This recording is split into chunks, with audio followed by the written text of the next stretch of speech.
Quel est le temps normal du développement spirituel?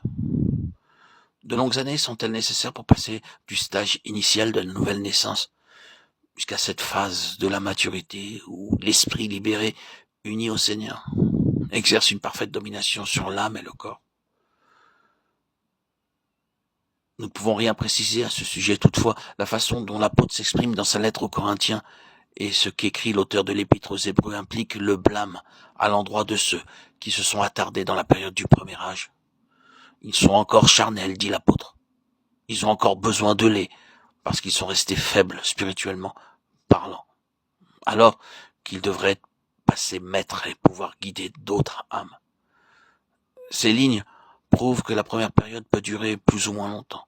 Il est probable que la mesure de vérité saisie, appropriée, et la connaissance d'une part, le degré de consécration d'autre part, détermine sa durée.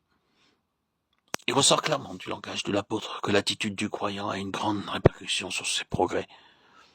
À ceux qu'il vient de reprendre à cause de leur négligence à écouter, de sorte qu'ils en sont encore aux éléments, il dit, laissant les premiers principes de la doctrine de Christ, tendons à la perfection. Hébreux 6.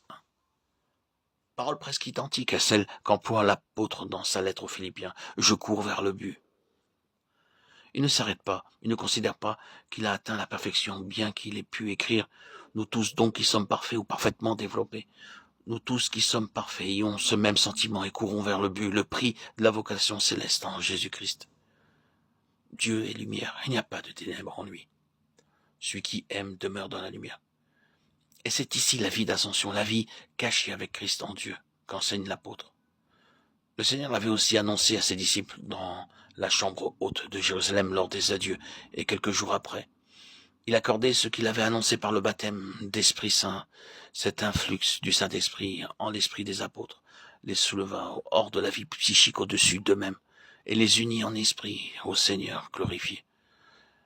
Alors vraiment, ils demeurèrent en lui en eux, et le monde crut, témoin de l'unité des disciples, l'unité rendue parfaite dans l'amour, qui bannit la crainte. Des personnes en grand nombre se convertirent en les voyant marcher dans la lumière, une lumière telle que l'égoïsme coupable d'Ananias et de Saphira ne put y subsister.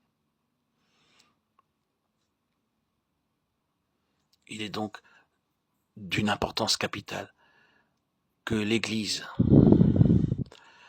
et que les croyants atteignent la maturité spirituelle pour entrer chacun à sa place respective dans le corps mystique dont Christ est le chef, la tête. Il est donc aisé de comprendre la nécessité de différencier l'âme de l'esprit et les choses qui procèdent de l'un et l'autre domaine. C'est lorsqu'il ne vit plus selon la chair ni dans le domaine naturel animal ou psychique que l'enfant de Dieu peut devenir spirituel, capable de discerner son esprit, de comprendre les indications de celui-ci et d'examiner toutes choses. C'est alors qu'affranchi de la domination de l'âme et du corps, il peut être sanctifié parfaitement, et au point où il est parvenu s'avancer vers une perfection plus grande encore, selon que l'exprime Philippiens 3, 14, 16.